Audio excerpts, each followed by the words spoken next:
Send us. You good? Hit the button. Let the beat drop. Let the beat drop. This is the slowest beat ever. We could do a Black Eyed Peas episode. We could. Whole episode about whether or not we're talking about the pea or we're talking about the band. Yeah. Is this the vegetable or the song? Is this the vegetable or the song? Go. Yes. Fergie Ferg. They still a thing? They're around? Yeah. Yeah, they're still around. Sweet, sweet. Hey, welcome back to Okayest Cook Podcast. I'm the host, Chris Whonsetler, and today it is just three of us. Yeah. We're down a member. We're down a man. So I'm not going to be introducing you guys ranked by something. It just felt awkward with only two of you. So today I'm going to pull from Upduck, and we're just going to do Skyblast questions. Okay. So, Corey Cole, Andy Heiser, Skyblast, would you rather all of your food be a little past its prime or a little before its prime? Meaning all of your bananas are a little green or way too brown? Brown. All your vegetables are a little mushy or like a little bitter? Mushy. Yeah. You'd rather have them passed. Yeah, that's for sure. Cook it out. Well, Blend that it. and then like That means all your like raw veggies are just meh. yeah, but put that bad boy in a blender and then Yep. That's Off what I we was go. thinking too. I bet you I'd eat more Kinda vegetables surprised. if I let them be a little bit more Really? rank. I think it's true. All right. No. All right. Well, that kind of goes back to it doesn't go back to anything, but recently I posted Yeah. on Instagram that Literally almost said it. Bourdain. Yeah, Bourdain's. And his little spiel. If you don't know what I'm talking about, go to our Instagram. Yeah, check it out. It was on our story, so it's long gone. Send me a DM on Instagram, and I'll find the link. But it's Anthony Bourdain basically saying that like all food is aged a certain degree. Like Correct. even sushi. He's like, yeah, sushi, fish ages in the freezer. Like it's not like a fresh fish is like full of rigor and kind of gross. So like everything ages a little bit. I guess my intent with this Skyblast question is that it's definitely beyond that like state of perfection. So yeah, so you guys are eating some nasty food. Yeah, it's it's not going to fine. hurt you, but it's a little nasty. I'm good with it. I'll blend it. Blend that You're bad good boy with it? up. I'm All getting my right. veggies in. Yes. So speaking of vegetables past their prime, what'd you guys eat this week? Go ahead.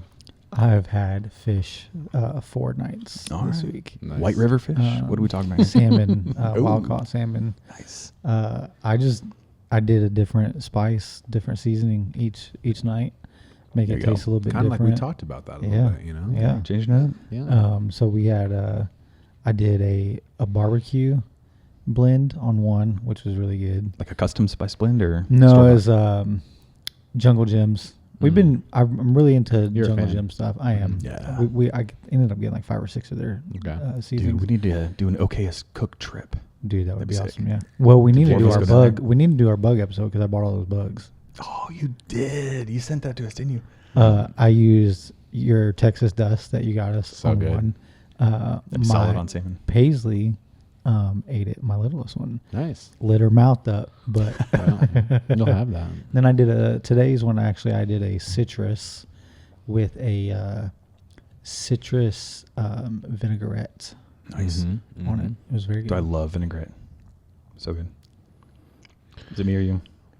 I'll go. Go for So mine's actually going to be a drink and not a food. Oh, I thought about doing that, but I didn't. So here we go. Maybe next Actually, and I think you'll really appreciate this because a little while back, Chris hit us up on our text chain. Was like, "Hey, I'm buying peaches. Do you guys want peaches?" And we were all like, "Yes, buy peaches."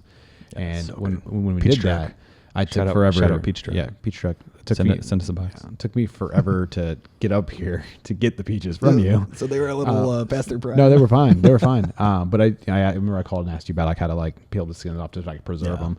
So through that process of the boiling and all that, I just did exactly what you told me to do. Cut blanch, blanch, peel the skin off. Peel the skin off. Take the pits out. Careful with your thumb because they are sharp. Did all that, but like the giant glass bowl rendered a bunch of like peach juice, and I was like, well, I'm not throwing that away. So I canned it, and then took that and just put it in the fridge. And I was like, I had a hankering for an old fashioned. Nice. But I was like, but what if instead of cherry, I used that peach? Because I basically just filled it up, and it filled it up a decent amount. And then I topped it off with just a little bit of water and just kind of shook it up and like created like kind of like a, I don't know, I guess like a natural triple sec type of thing, or natural like, you know, simple syrup, if you will, but peach. And basically did exactly what you do with an old fashioned, bitters, orange bitters and all. But instead of the cherry, I used the peach. That'd be solid. And it was amazing. It was Kind of really bourbon? good. Yeah. Bullet, go to. All right, yeah. I've had a peach one. There is, I don't know what it is. It's a wings place, wings and things or something like that. Wings, etc. Yeah. No. The one in the Ohio chain. I've never been to one outside of the one right outside of the Great Wolf Lodge in Cincinnati. Okay. Yes. Whatever that place is. They have a peach one. Okay. It's very good. Yeah. So that was my little exploration. I'll loan it to you. I've got a cocktail book over here called Shake. Okay. And they have a cocktail that we love called the Hop, Skip, and Go Naked. And it's basically just lemon juice, equal parts lemon juice, vodka, and simple syrup. Blend that up and then mix it with a beer, like a summer beer, like Yingling, or we used Oberon a lot. Yeah. But I did a peach simple syrup. That was Okay. dynamite. Yeah. So freaking good. Yeah. That's not my meal of the week though, so that's just a bonus.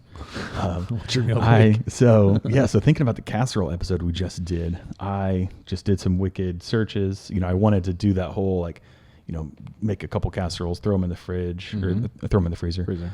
I ended up with like a really weird one. So I just did a little dinker because I wasn't sure it was going to turn out okay. But it was a Reuben casserole. And it was okay. Yeah. It's like the Reuben sandwich. You guys fan? Yeah. No, I don't touch it. Dude, there's some weird stuff in it. But the rye bread. So I had a rye bread base, and it was a little awkward because the official recipe I found called for like broth and eggs and this and that and this and that. And by the time I looked at the recipe, I did something else. I went back to the website and it was behind a pay block. It's like it was all blurred out and I couldn't see it. I was like, no, like I'm not going to pay $20 just to get this one recipe. So I found another one and just improvised. Nice. So basically took some rye bread and scrambled an egg. So kind of like French toast style. And like that was my base. And then I just did layers of like the corned beef and the Swiss and the sauerkraut. Huge hot tip is just to dry out the sauerkraut so it doesn't get all soggy and messy. Made my own. What's that dressing called? It's not Thousand. It's Russian dressing. Is that right for Reuben? I don't know. I'll be honest. I don't know that I've ever had a Reuben. Oh, dude, we can make you one. They're so good. So they're good. Yeah. If you got corned beef. I like corned beef. It's You'll intense. It's the Swiss and the corned beef and the rye. Like it's all just really harsh flavors. Yeah. But I think it's Russian dressing. Made my own with like I like them as a melt. Tons of horseradish. I'll be honest, it was a little greasy. But the bread like crisped up really nice. I would like a better base. It was like the whole dish was a little too crumbly. So I need to find a way to either add eggs or maybe I'll pay for that recipe and find the brothy, eggy version. Maybe you'll come off $20. It just kind of crumbled apart. Right. You should do maybe more Swiss. We'll take your eggs and add some flour to it and put that underneath as your base. And then put the bread or maybe, on top of that. I think maybe if I dry out the bread and do more like croutonish. like breadcrumbs, crouton, croutons for sure. I think that helped. That's what I was thinking you were going to do. No, I didn't. It was all kind of rushed. I was like, hey, this sounds good. Let me do it tonight. This sounds like a plan. Yeah. I also think it'd be way better if I just didn't get store-bought corned beef. That honestly was kind of gross. Like I bought this little tin, like bachelor style. And it was like, oh, I know this is a bad idea, but it's the only corned beef I can find. And I'm all out of pastrami. But dude, if we do that with a goose pastrami, that would probably that'd be next really level. Good. That'd be good. That'd be really We'll try again. So right on. So pasta. We are here to chat pasta. And Andy's probably a resident expert. Yeah. Because you've been to Italy. I've been to Italy. Like pasta. Yeah. Didn't you you do like literally a class? All I had. We did a cooking class there. We made our own pasta. Yeah. And honestly, like this is like, and you know, it happens right when you make your own food. Sometimes like the things that you make, like you like a lot. But I had like zero expectation that this pasta was going to be any good. At home or over there? There. Like when we did the pasta class. So in the class, we made a whole meal. It was awesome. We had an amazing chef that kind of ran us through the whole thing, and just great attitude, just a lot of fun. And we made it was like 3 or 4 courses it was a huge meal. That's a lot of pasta. But the pasta that we made, was some of the best pasta I had when I was there. And what's so cool about like pasta from Italy in general, and this is like one of the things that, with Krista being gluten-free at the time, or, being gluten-free, she's got, she was a little bit like worried, like, can I even eat anything when I'm there? And she ate pasta the entire time she was there with no issues. And because it's the old flour, there's a lot of less preservatives and stuff like that that's over there. Everything that you eat at a restaurant there is usually made that day. So it was just phenomenal. So I literally ate pasta for like 2 weeks. Well, like in our bread episode, it's we need some gluten-free people to speak into this, but it's basically American gluten, right? Yeah. Yeah. So I'm doing big finger quotes here if you're not watching, but like pretty much anything overseas, most gluten intolerances are non-existent. It would not affect as much. Correct. Yeah. Or non-existent. Non-existent. Yeah. Right. For the most part. If you disagree, write in. Right in. We'll talk about it. But but yeah, no. So I'm super pumped about this because pasta is probably as far as like staples growing up, every single week we had spaghetti. Yeah. Every single week my entire life. Well, dude, literally just today, I was at a photo shoot and I walked past Williams Sonoma and I bought this book. Nice. All about pasta every day. That's awesome. I don't have there's some pasta recipes in my books, but I don't have like a pasta book. Rice. And you do now. I've always wanted to make my own pasta, but I never have. And this book is just loaded. Get on YouTube, get on Spotify videos, but it's just like, which camera? Here we go. Yeah. It's just loaded with like how to do this, how to do that. And honestly, it's like if you every kind of pasta too, which is super cool. Yeah, and to do it right, you do need the little like pasta maker like machine thing. I mean, you can do a lot Just of it get by like hand real thin to get because there's so many things. There's attachments and stuff you can do to make it do the different cuts. But man, I'll tell you what, it was so fun, so good. Just these funky noodles. Yeah. I just Well, want to even try. like your grinder, they should make a pasta Attachment. attachment to it. I've got the meat brand meat grinder. I don't know if I don't think they have attachments, but like for like a KitchenAid. It'd be interesting do. if they did. Yeah, For sure, yeah.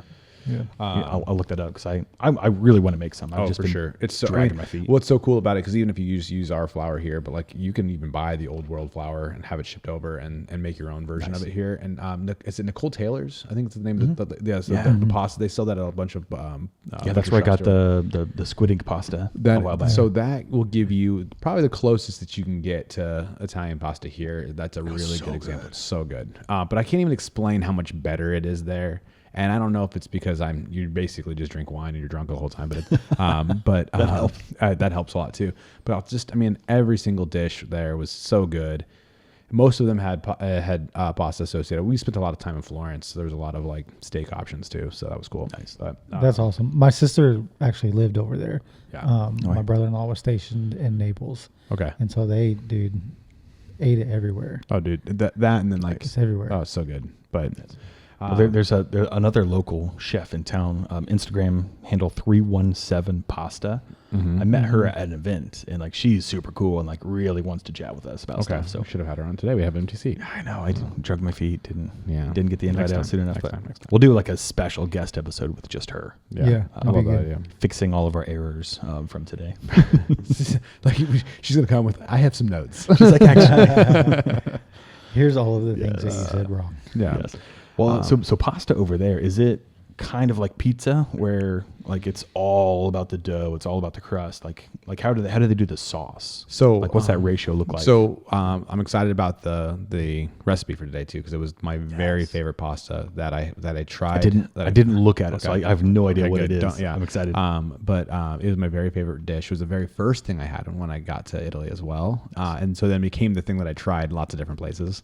And no spoilers for now. We'll talk about it later. But the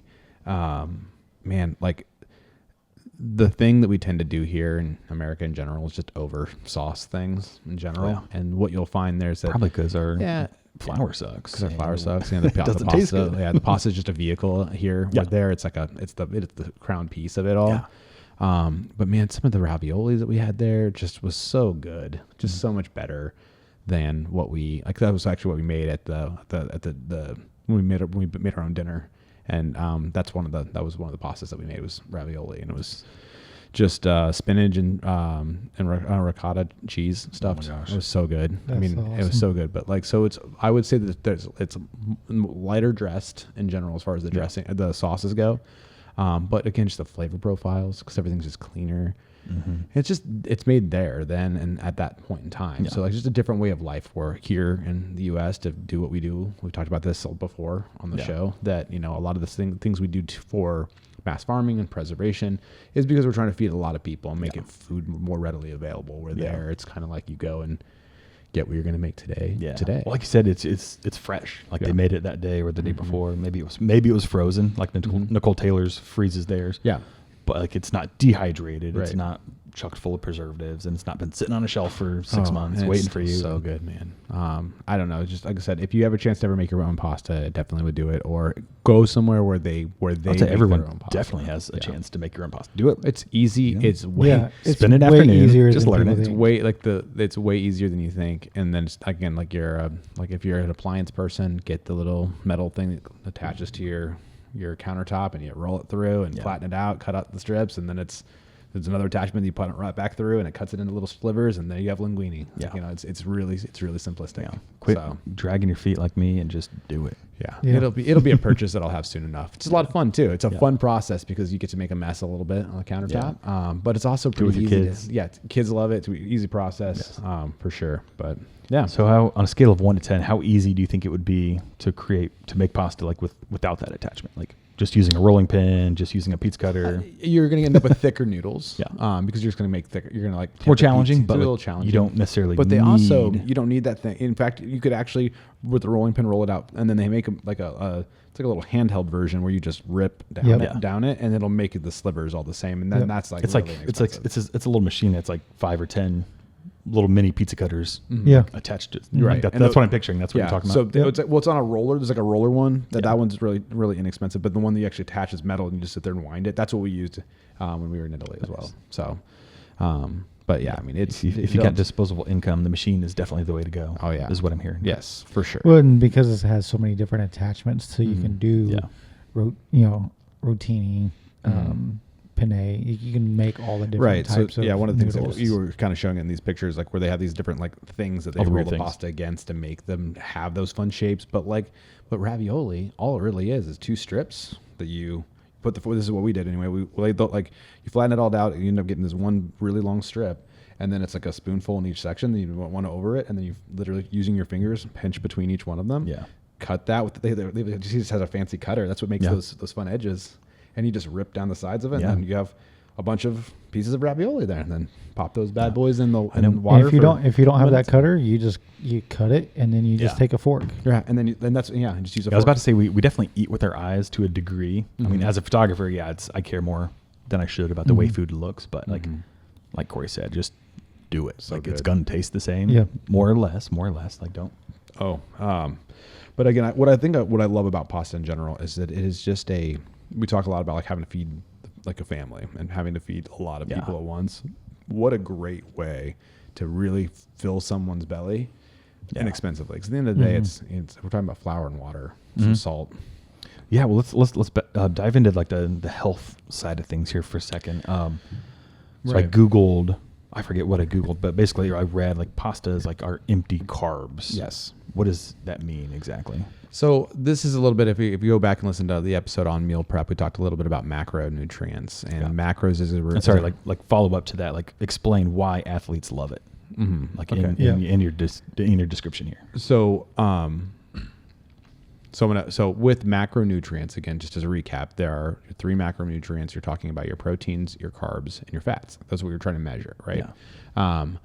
And carbs are one of the ones that in our country we don't typically have a hard time getting enough of, right? Where the good carbs you're supposed to have should come from things like vegetables and from non-processed grains, or not even technically grains. And that's where you get this mixture of like, is pasta good for you or not? But just like most things, it's about moderation or what it is that you do. Yeah. So the reason why athletes love pasta, and the add-ins, the sauces, it's the things that you're putting on top that are ruining the rest of it. Wait till you see the amount of fat content that's in today's recipe. It's amazingly delicious, but I'll tell you what, it is not necessarily flavor something comes at a cost. It does. It definitely comes at a cost. But the reason why athletes love it is that it's a great way to recover, is because they're typically not getting enough carbs, and it's a very easy to get your carbs if you're eating a ton of pasta. And especially if it's more about recovery than like energy. So like if you're somebody who's not super active though, this is where you got to be careful because you're going to blow up your carb number, your macros and your carbs are going to go crazy if you eat too much pasta. And the problem with pasta too is that, I mean, it's kind of one of those things where you can kind of go nuts. So easy to eat. It's so easy to eat a bunch of. So that's why athletes really love it, is that it's a great way to hit their macronutrient numbers for carbs, because they tend to have to eat way more than you and I. And like, you know, so just to put this in perspective, like let's say that, you know, on a, like right now where I'm at today, I'm trying to hit 2,300 calories for the day. Well, most athletes in the NFL or like CrossFit athletes, people like that, they're eating 3,000 to 5,000 calories a day. Well, you know, bodybuilders and like guys who are trying to bulk, Dwayne Johnson is like 8,000 to 10,000. Yeah, 8,000 to 10,000. So you're talking about like, well, how do I eat that much? Pastas. So it's just a very or beer. I just watched a little clip on Andre. I watched a clip on Andre the Giant, and apparently that guy could crush some beer. Yeah, he's having like 3 bottles of wine at a time. Yeah. More beer. Like 24 beers at a time. Like holy cow. But yeah, so I mean, so the from a carb standpoint, you have to just be a little bit careful. Like when you say, is it healthy for you? Because this is when we get into like. Yeah. In theory, if we're talking about old world pasta in Italy, it's going to be better for you than what you're going to get with what is happening here. And if there's no Alfredo, and if you're here's the thing, like it is a known fact that regardless of whether you're gluten free or not, celiac disease is a real thing. It's a full intolerance to gluten. Gluten intolerance has more to do with like how do you feel after you have it, and some people don't feel as bad as others, but oftentimes people are actually. You just don't know that you don't feel good because you've felt like that for so long. Okay. It's your new normal. Yep. And so it's one of those things where if you were to pull it out, you would find that you actually do have more intolerance to gluten than you think, but you're just kind of always a little bit sick. And that's where it comes down to like, should you have pasta? Is it healthy for you? Well, I mean, gluten's a real problem, but technically, like we also are the only species that drinks milk from another species, and it's not supposed to do that either. But there are benefits for it, and there's a whole, you know, we get into the politics of it as well, but like there's a whole industry behind it. So that said, like that's where you have to be a little bit careful about, is it healthy? Now, great. Here's the thing: if you're trying to get your carbs in, and you're a runner, I mean, buddy, it's a great way, great vehicle. Runners love carb load. Absolutely, carb load. Like it's one of the things that I did before every one of my CrossFit competitions. I used to love to either get, I would usually go with Thai food beforehand, because it's more of a rice noodle. So I didn't have to worry as much about the gluten side of things. But yeah, I mean, but it's carb load's real, and you feel like you get yourself loaded up and you perform better the next day. So that was always like when we had cross country meets in high school. That was the meal that was made for it. So I was very fortunate enough to go to a small enough high school that every day that you had a game or a match or meet or whatever, one parent would be making a meal for the team. Nice. So for cross country season, it was pastas. It didn't make sense to do anything else.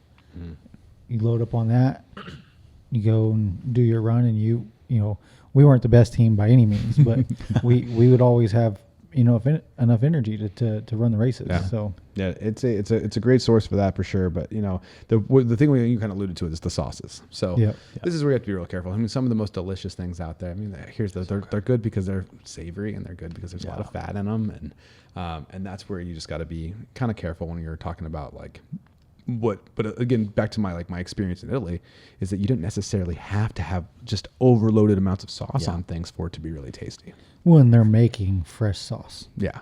So it goes a little bit longer. Yeah. Yeah. But if, like I said, if your noodle is like top tier, like you just don't need it. You just don't need it. Yeah. Like it's good by itself. Yeah. I'm a big fan of just buttered noodles. Yeah. Well, I'm about to blow your brain if you haven't already looked at what we're going to do today. I haven't yet. Okay. Nice. I'm going to keep it. But I love some buttered noodles, man. It's good stuff. Well, yeah, my kid, like since he's got that like texture aversion, and like he really just is not a fan of tomatoes. We tried to give him butter noodles as like an alternate to just like a red sauce, and he just wouldn't try that just because it was naked, I guess. I don't know why he didn't like that. But put some beet powder. Oh, just make it look red. Yeah, just put some melt some butter down, put some beet powder in it, and he's getting a vegetable in it too. Yeah. Turns out he's okay with like tomato sauce as long as it's like pureed, Super like thin, water thin. Like if it's got the tiniest little chunk, he'll freak out. But listen, if I'm eating tomato sauce for pasta or anything like that, it better be chunky. dude, that's where I'm at. Like I like it. The yuck. Yeah. I'll cut like But some yeah. cherry tomatoes in half and just like keep those in there. Like Yeah. yeah, I need to see my ingredients. You might try Like too, my like chili. just tomato soup and noodles in it. That's Okay. one of the things we did Nice. growing up too. That's a That's good way good. of like, it gives them that puree Yeah. sauce-y thing. That's interesting, It's like yeah. SpaghettiOs, I but don't know like if he healthier. did soup or not. He But definitely just, doesn't. You just put it on like it's Just the sauce. sauce, yeah, yeah. But it's like it's just tomato Yeah, soup. we'll have to try that. Give it a go. Let me add that to the. Are the you a picky eater? Do you hack. prefer like chunky sauces or like but there's a difference though between like chunky sauces and like meat sauce. So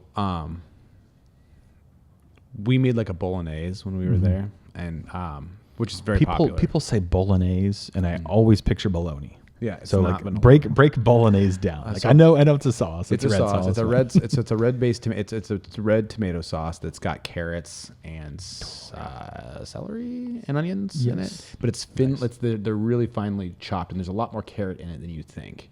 And it's one of those things where most people's.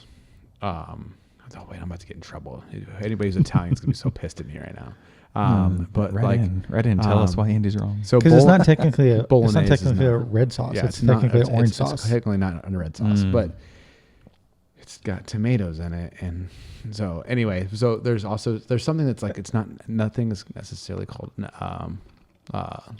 Anyway, so bolognese in general is going to have a lot more chunks of carrot in it and such. Oh, okay. Than your like typical like marinara sauce, which is going to be basically tomatoes that are mashed down into certain levels of different thickness, accompanied with other spices. Yeah. Oregano, salt, pepper, garlic. Sounds awesome. Yeah. It's so good. And that's one of the things I think is so good about pasta is that it's an easy dish to play with. So like, and also like, So like many different things. well, that, and then like you like things super spicy, but Steph does not. You can make your own bolognese, but start it super mild and just make it mild, but then just pull some out and kick yours up a little bit. Whether you add in some cayenne or whatever you want to add in habanero, there. Or habanero, sure. Yeah. I mean, just like it's a really, it's an easy thing to also stretch, talking about meal prep and being able to make a big batch of it and freeze it into different sections. I also am a firm believer, like with my chili, that if you make a sauce and you freeze it, it is better when it comes out of the freezer. That's something about it just like sitting in there. And we talked a little bit about Bourdain earlier. I don't know what it is about that process, but man, oh man, I swear it's better the next day. I think it's just time. Yeah. It's just like, Yeah. it's like you're cooking it twice on that second reheat, but it's just the ingredients are just mingling longer. Yeah. And like the longer they sit, the longer So they good. like combine and collaborate with each other. Yeah, and it's one of those things where it doesn't, you can keep it super simple and it's going to be delicious. I mean, just look at the cover of the book, like right here. I mean, like this is There's not much on there. It's a butter sauce that's got some red flake in it, and I bet you this is going to be some of the You best. don't know what they're filled with though. Well, that's true. There could be some Probably just straight cheese. cheese Oh and my just gosh. awesome. Oh, it's so good. Yes. So, Oh, I can't have it. Oh no. but also I think what's cool about pasta, going into like the different types of pasta that are out there, and is that it's crazy. Let's dive into like Yeah. noodle structure and whatnot.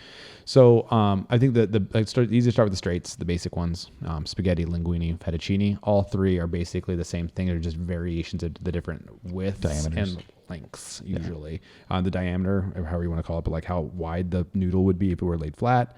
The wider it is, that's when you start getting in from fettuccine, then to linguine, which would be a little shorter, but also technically a little taller than fettuccine. Dude, I love me some angel hair. Angel hair is Yeah. super thin. So good. Spaghetti essentially. So in the world of thickness, it would go like angel hair, spaghetti, linguine, fettuccine. But those are kind of like the staples of those. And everyone, if you've ever eaten any sort of pasta, you've probably had one variation of those. Yeah. But there's some super fun ones out there too. Yeah. And then I think one of the cool things about pasta is that, given the shapes of things, it allows you to do different things with it to make it a different meal altogether. So like I'm a huge fan of pasta salad. but that's rigatoni or penne for sure. Has Yeah. to be, right? Yep. I've had some really good angel hair pasta salads before. It's like thin chopped. Really? It's so good. Oh, if you keep it real short, maybe. They have it at it's at Fresh Market, and it's so good. It's got I'm picturing just cold spaghetti with these long noodles. No, they're like They keep them cut short. They're cut real Yeah. short, but Yeah, for the that'd be most interesting. part, like you can change the the diameter or the shape of the pasta, and it changes the whole profile. In fact, Oh, you could yeah. actually use the same sauce with different pastas. And it and it'll changes. taste different. Yeah. It's weird. It's Yeah. just, I mean, explain. Let's talk about that. Yeah. Is it the mouth feel? It's just how the it texture. holds ingredients, texture, yeah. texture. I think it's a little bit of both because All of it. Think Yeah. about, think about penne. If you have a penne noodle that's been rolling around in that tomato sauce, and now that bad boy is packed. Yeah. Yeah. I mean, man, what a So little penne is like the morsel. tube. with the Like little the rigid weird tube. with the ends cut weird. And then then if you moved into something more like a bow tie or a macaroni, and think about our casseroles, like most casseroles are going to be made with a macaroni noodle. Yeah. Like more dense. was a cavatappi. Mm-hmm. Yeah. Cavatappi, what's that? That's kind of what like a macaroni noodle looks like. Yeah, It's like It's like That's a more like swirl. a bigger swirl, Yeah. like a spring. Yeah. So if you get the Like a Just spring. 90 for degree. those of you that eat at Panera, their macaroni and cheese is made with that. Yeah. Okay. Yep. So if you've had their like swirl, Fancy mac it's like and a cheese. Yep. yeah, Yes. what you would call fancy mac and cheese. I'd say bow tie is probably my favorite. Really? So I like bow tie and a pasta salad, but I don't really Yeah, like for it. sure. See, and I think it comes from my college days. Mm. It's just going into Baldwin up at Iwu. Dude, And pasta just- saute. Yeah, dude. I know. Just getting just a massive plate of bow tie with some Yes. Alfredo sauce. Nice. Yeah. And then you get unlimited ice cream afterwards. The With our only time- self-serve machines. Yes. Well, and we're talking about like just that, like what I think is also cool about pasta. When going back to the word I don't like to say, commensality or whatever. Commensality. Commensality. It's one of those dishes that for whatever reason you tend to have some sort of like there's a version of it that you're like, oh my gosh. And like when we talked about the casserole episode, beefy mac was like my thing that my mom made for us growing up, and that's macaroni noodles. But it's a form of pasta, and then like you just talked about bow tie smothered in Alfredo sauce, and but it brings back a feeling, and that's one of the things. And it's very fitting that, it's a very Italian thing to have. Yeah. So It's that a feeling of dish that's family. hard to make for one person. Yeah. Like you're Agreed. gonna have leftovers Right. 9 out of 10 times. Which And I mean, we're gonna share it with people. But if you're what's the word I'm looking for? If you're not responsible, but if you're disciplined, you're going to use it as another meal. Oh yeah. Like especially, if you're a single person or your family's gone for the week, a pasta is a great easy meal to feed for yourself or to prepare for even other people. It holds really well. It For holds sure, yeah. really well. But for me, I don't know about you, but for me, I cannot eat pasta without some type of bread or toast with it, like a garlic bread or a more garlic. carbs, huh? Yeah, because I mean, It's not enough in pasta. but like with, and I enjoy. I'll be honest, I enjoy making homemade garlic toast with the bow tie and Alfredo, because you get a full piece of bread, and you're just toasting it with butter and then just some garlic salt, and then you just throw your bow tie and Alfredo on there like a sandwich. Little Yes. sandwich. Yeah. So how big is Yats? Is that just an Indiana thing, or is that So it's just an Indiana thing Indiana, technically, okay. but he's come to from- Indiana? If you're not from Indiana, come here. But here's the Go thing, to like Yats. if you're and they have the best. It's garlic bread, right? But it's not butter. it's butter. It's butter. It's a secret recipe. Well, it's definitely butter, but it's not. I don't think it's butter. It is butter. I don't think it's butter.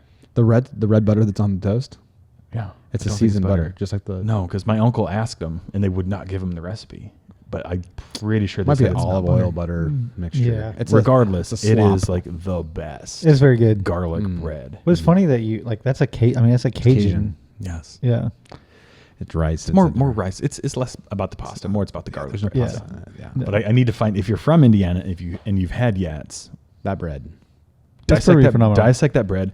Tell us how to make it, because I want to learn how to do that at home. I can probably It's just figure a it French out. Figure baguette it that's out. cut, Yes. and then he They have toasts their- it, and they slop. I guarantee you it's online somewhere. Some disgruntled employee has posted that on Reddit somewhere. Yes. Yeah, probably. Yeah, so I mean like bread is a big part that's on the table, and like especially in Italy, they had a lot of olive oil, or olive oil, oregano, just spices. And the bread was on the table a lot, so it was easy to take that. Every time we go to Maggiano's, they just give us that tray, that plate with olive oil, cracked pepper, Parmesan, just make your own, plowing through the bread. So good. Oh, there is a little bit off topic because we're getting to bread, but it goes along with the pasta. It does. One of my favorite places, and I wish I could remember the name. I could take you to it. It's in Grand Rapids. It's on the east side. It is a little jazz bar, like a wine jazz bar.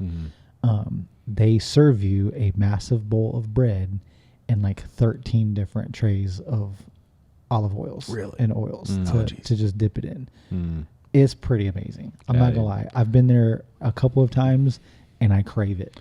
So that was one of the things that we brought back from Italy. We went to a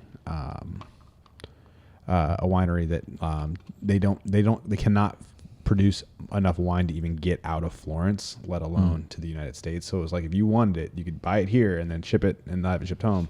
And so we had a very big, they called it lunch, but it was like 3 courses wide, and I got smashed, and I was like, yes, let's get a box. And so, but one of the things I got 2 things back: olive oil, their olive oil, and then also truffle oil. Oh my gosh. So one of the other things about, like, if you think pasta is good and you like an oil-based sauce, something more on the white sauce type of sauces. Get yourself some truffle oil and just swap it. I just add just even a little bit in, and it's just a game changer when it comes to like spicing up a pasta dish. It is just, and if you don't like truffles, you're just wrong. So I don't know what to tell you. Grow up, Peter Pan. Like it's time to get some good stuff in your life. Grow up, Peter truffles are. I'm a fan. So good. So huge fan for sure. But on the note of sauces though, there's some basics. We kind of talked a lot about tomatoes so far. There's cream based, there's oil based, and then pesto. Pesto is an example of that. But you guys tell me, like, I guess let's rank them. And you're like, if you had to rank them, let's do this. Tomato, cream, or pesto, your rank. Mine has changed recently because of the dairy thing. Sure. Which, it just comes back to what you're saying. Like, everyone's in a little bit of pain. I just had dairy, and my doctor was like, "How'd that go?" Well, I've always had it. Oh, yeah. And when I talked to my doctor, I was like, she's like, "Is this always like that?" I'm like, "Man," I was like, "I'm always at like a 3 or 4 stomach pain after eating." She's like, "I just thought that's what everyone was supposed to feel like." She's like, "No, dummy. That's just how you feel. That's not so." But it was, it's a dairy. So now I've been almost 2 years now, purposefully like removing dairy stuff from my diet. So because I'm a big Alfredo person, and I've really struggled with that because I love it. But even recently with the stomach stuff that I've been having going on, I can't even do meat. I can't even do red sauces because of the tomato. The acid from that. So dude, I can't wait for you to try what I'm going to do. I'm going to have to do it. That's so good. But my number one would be basil. Okay. So like an oil-based So basil oil sauce. base. Maybe like I've even been, recently I've done some olive oil. Just simple olive oil with some garlic seasoning in it. You're just dancing around the best thing about that. I know. I can't wait. I keep wanting to Don't flip it over. Don't and flip it over. And then I would say, for me, it'd be butter. Yeah. I would say for me, it's got to be red sauce number 1. I mean, just that's our go-to. That's just the best in my mind. I love Alfredo, but it's super rare that I ever order it. I'll make it from time to time here at home, but it's probably at the bottom of my list just because I don't know why. Cream sauce is too rich for me. I think. Yeah. It's a different flavor profile. But pesto, like pesto pasta, holy crap. Love it. So good. We went a couple years of just orange sauces in our house. Yeah, have you never had orange sauce? I mean, I'm assuming I'm it's picturing a the blend. citrus. You're talking about something different. No. It's like you can go and get like a Classico or whatever orange sauce. I mean, it's or vodka sauce. Vodka sauce, okay, orange sauce, which I believe is like a blend. It is a blend of Alfredo and meat sauce. It's My kids. That's what my kids started on. They love it. Yeah, my wife loves it. So mine, would have been prior to the Italy trip. I probably would have gone with red sauce first, but that is now switched to more of the oil-based sauces for sure. Prior to because I grew up when I'm not joking. We had like meat sauce and spaghetti once a week, every single week, my entire childhood. My mom's that is one of my like requirements. Like if it's red sauce, it's got to have meat. Mm-hmm. I can't just do a vegetarian meat sauce or a vegetarian red sauce. See, but I would challenge you to try to but if you did even if you store bought the sauce, but then just popped in some of your stuff from the garden as far as like basil, and for things sure, like that. I'll definitely do that. I think you could get through. I think you'd be more impressed. I could with tolerate it. Sauce. You tolerate it, and then but it's infinitely better with some pork. Here's the thing. One of the things that like I found with like in Italy, because it comes in different courses. And you'll have several courses throughout the time. You'll have a pasta course, and then you'll have a meat course. It's easier to do like the sauces without a meat in it because you're about to have a steak as well. If I knew meat was coming, I could probably tolerate it better. Yeah. So no, you're good. But there's a local chain in the area called Puccini's that has a vodka sauce that is to die for. What I like about it is I need to try that, I guess. So it's got like what I think you like about it is it's the best parts of like a bolognese. With it's orange sauce basically, so it's got some of the Alfredo in it. It's got some dairy in it, but you can't taste it. But it is a vessel for heat. Yeah. So they are okay. So like you order it mild, medium, or hot, like you do other things, and man, oh man, like you'd be right down your alley. So check out Puccini's. The cream would like tone it down. It's just like the cream sauce in the vodka, in the orange sauce would like really cuts the acid. It would tame down the habaneros. Oh yeah, but dude, I'll tell you what. So you get that habanero flavor, but not that heat. It gets hot though. And it's but do the chicken vodka. Oh my gosh, I could try that. It's amazing. So, but I would probably stick with the oil base first, hit up the red, and then go. So you say oil base like basil pesto or like what? Yeah. So. That's gonna when I say oil based, it's gonna mean like I would classify that as a butter pasta, a oil like olive oil, or a pesto. Those would be examples of like what I'm saying. Like there's no red tomato in it. Yeah. I'm just asking what your favorite is. Oh yeah. Olive oil is probably the base of all of those. My favorite is the recipe that we're gonna go through today. Ooh. So it's oil. It's oil based. All right, spoiler. Little hint. But, yes. Cool. Yeah. So when that parm, like I put in the notes the parm cream sauce like that. If you look at our Instagram, you'll see it. That's one of the on Corey's cooking. Okay. That's one of the ones that it's on there. The nice. Steak bites, the parm bites, pasta bites, dude. Nice. It's and I stomached that one because when Jess was making it, I was like, I got to try this. Mm-hmm. And I dealt with the pain like a man. Nice. There's parm cheese, butter, garlic, and heavy cream. Right. Oh my gosh. So good. So let's talk about cooking pasta. Yeah. So first and foremost, you can overcook pasta. Oh yeah. Oh yeah. You can undercook pasta. Oh yeah. But my question is for you guys. Let's start with spaghetti first. Just spaghetti. Just think about making spaghetti. How do you test? Throw it against the wall. Do you really throw it against the wall? Heck yeah. That's the only one. I got to fish out a noodle and just like nibble on it. Nibble until you. Yeah. That's what I do. The spaghetti is the only one that I do that, and it's only because I have my kids. Your kids think it's funny. Kids, they think it's awesome, and then they think it's hilarious too. Then they know Dad's gonna get in trouble when I do it. So, but anything else, I gotta taste it. My problem is like our current house, like we have contractor grade paint. We haven't upgraded yet, and like anything, like if you lean on it, it'll leave a mark. Yeah. So if I throw a noodle up there, like it's gonna look like a noodle's been there forever. You almost got to get like one of those sticky backsplashes. The peeling backsplashes. You got a tile. You could throw it against the tile. It wouldn't stick to a tile though. Oh yes, it would. Hell yeah. If it's cooked right, yeah. Bro, I could make it stick to your ceiling. Anything else stick to Corey's the like, ceiling. let me show you this. Listen, I lived for a year and a half by myself. I did lots of things when I was learning how to cook by myself. Yeah, the tile we can do that. So when the question is like, there's oftentimes people think, well, is there a correct way to cook it? And I think that's where I think you're venturing into a lot of subjectivity and opinion there. Depending on the type of pasta, you may want a little bit more of that, not crunch. If it's crunchy, it's undercooked. Al dente. But al dente is the word, and that's what you're really going after. It should have a little bit of give to it. It shouldn't just like mush through. Yeah. But at the same time, I think of your final preparation. If you're doing like baked spaghetti, if you're doing a casserole, yes, you want it half you want it a cooked, little basically. half cooked, yeah, Right. Yeah. a little rigid. Right. But yeah, if you're just throwing it straight into a bowl with some red sauce or Yeah, whatever, and then you need to get it to bit exactly what you longer. want it. But what's cool about it is that you can kind of like you just fish it out, man, and taste it till you get to where you want it Yeah. to be. it's kind of personal preference too. It really is Yeah. to a degree. I would say so too as well. Yeah. But like you said, 100%. If you overcook it, it's going to get mushy Yeah. and gross. And So the just other nasty. big like pro tip is that most people don't do when they make pasta, because especially if you're trying to make it for like portion control for like just a couple people, like how do you make it listen, go heavy on the water, use a bigger pot than you think. Yes, it takes a little longer for it to heat up, but I promise you it cooks a lot better if you have a bigger bowl, like a bigger pot. So like I used to, like when I was, especially because Krista would need it, I would use a small pot and it would cook it and it would be okay. But like just for whatever reason, I just noticed that larger pots that I used, you get an overall a better end result by using that. And a lot of it has to do with having plenty of water.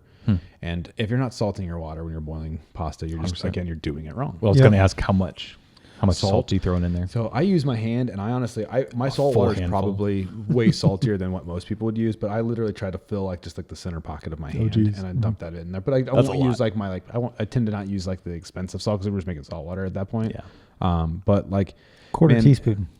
That's not enough of salt. No. No, Andy's talking about like an eighth of a cup. I'm talking about like at least a tablespoon, if not more. Okay.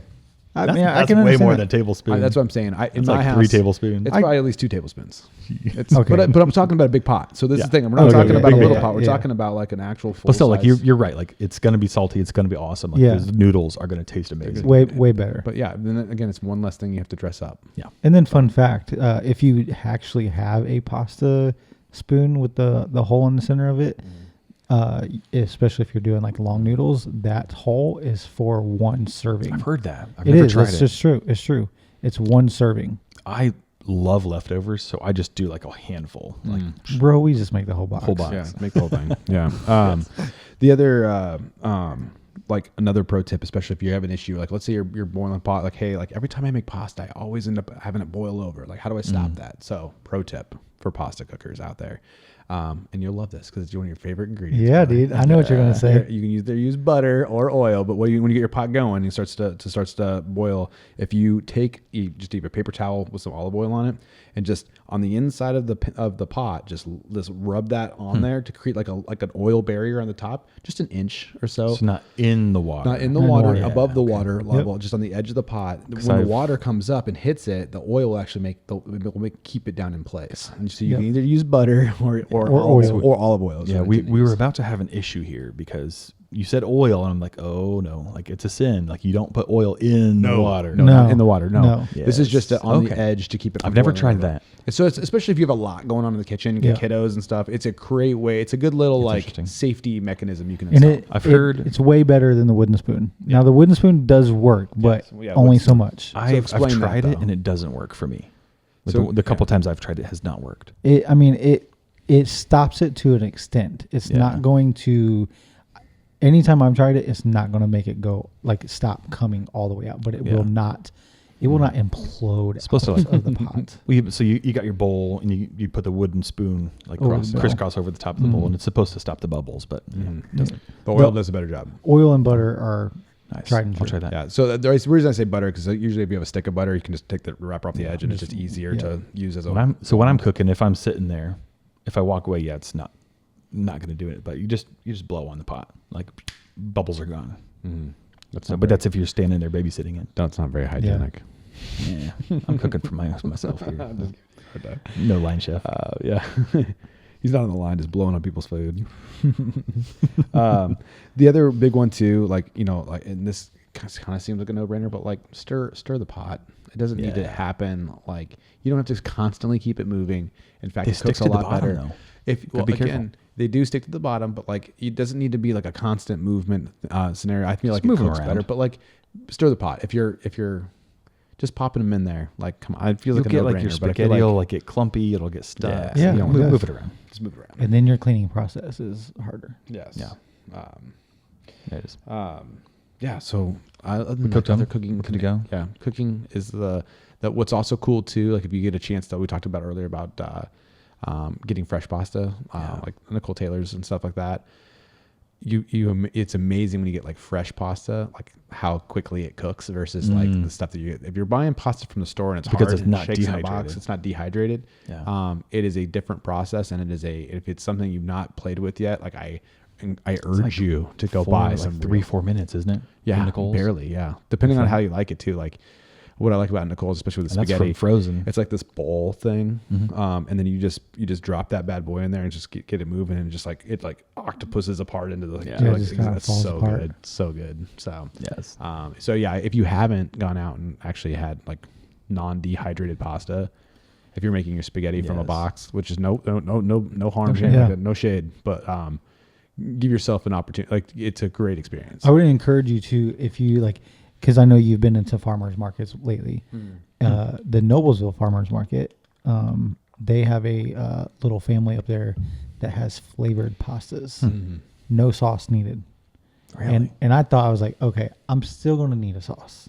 I guarantee it, bro. You throw some butter on those things, and they're amazing. And Okay. they probably like have, tomato basil. It's like they the have like actual they have flour like and stuff. Yeah, I think they had like 25 or 30 different flavors. Nice. It was Wow. awesome. it's cool. Pesto flavored. Yeah, they had that all sounds kinds awesome. of different flavored. So the Is it obviously- dehydrated then? Yeah, it's Okay. dehydrated at that point, but it's the noodles are different colors and stuff Yeah, like that. that's So- fun. But Just it's makes awesome. it fun. Yeah, Nice. Yeah. and they're an Amish family, so That's cool, too. You know it's done well. It's done right. Yes. Sick. Yeah. So get good pasta. Use less sauce because you have good pasta. Plus, it's better for your macros if you eat less sauce. Absolutely. Dude, speaking of macros, earlier in your chat, I was going to interject, but I didn't. But like ever since we did that meal prepping episode, like hand. I've been like looking at my portions, thinking like, oh man, I'm eating too much. Like I gotta cut back. Yeah. Like I'm making a fist with my hand. Again, Yeah. if you're not watching, so Yeah. You again- want to know a hot tip for that? If you're struggling with portion control, what's that? use your salad plates. Yeah. I do use small plate a Smaller lot. Yeah. plate. Lose your salad plate, And then the water trick that I But talked then about. then I just spill because my plate's overflowing. but that's where you gotta pull back. Gotta cut back. Yeah, I know. But again, that if you the trick for chug a glass of I water. have been doing that too. And Yeah. then eat Yeah, and then have for another sure. glass of water. And first of all, your body will thank you for hydrating. But second of all, you will feel fuller. Oh yeah. You definitely feel Especially with things like pasta Like too, because pasta. it will further expand in your Yes. tummy. Plus, again, if you have good pasta, and like you're gonna want to eat a lot of that pasta. Oh, dude. So Mm. chug a thing of So- water. Like you Yeah, won't like I promise annihilate your you fancy will go pasta. back. But nice. Well, we are running thin on time, so Listen, let's- I'm ready for this recipe. I dude. know. I'm so I know. I'm excited. chomping at the bit trying to get to this recipe, but Okay. let's hear it. Let's hear So it. this is Cacio Pepe. Which It's just fun to say. It's a fun word. Straight to from say. Italy. Straight from Italy. So Pepe. again, we landed in Rome. The very first place we went to was a place called Danny's Bar, and I was like, "What are we doing here?" Danny's Bar. But it was actually the phenomenal Italian food. It's in Nice. Italy. It's in Rome. It's a cool little neighborhood, and this was something I saw when I was prepping for the trip. That I was like, if you're in Rome, you have to get this. So the Cacio e Pepe is how they actually pronounce it. In America, we just say Cacio Pepe. But this is the what you'll find on the show notes is a version of this I found online to give people a little more guidance. But I'm going to talk to you about how I do it. Yes. So first off, don't do this with dehydrated pasta. Go spend the money to get the good pasta. This is especially the first time you do this. The regular, like non-dehydrated pasta is the way to go with this. Spaghetti is what I want you to do this with. So this is a spaghetti dish. What you're going to do is get your water going for your pasta, right? Once you get that up to a boil, you're going to drop your pasta in with your half a cup of salt. with at least a half cup salt. So salt your water. Don't be weak. Don't be Salt your shy. water. Don't be shy. Once the pasta is done, go ahead and pull the pasta out, strain it in the sink through a strainer like you normally would, but save a little bit of that water from that pasta. Pro tip there, yeah. Pro tip: save a little bit of water. Just just literally grab a little, like an ounce or two. We're not talking about a bunch.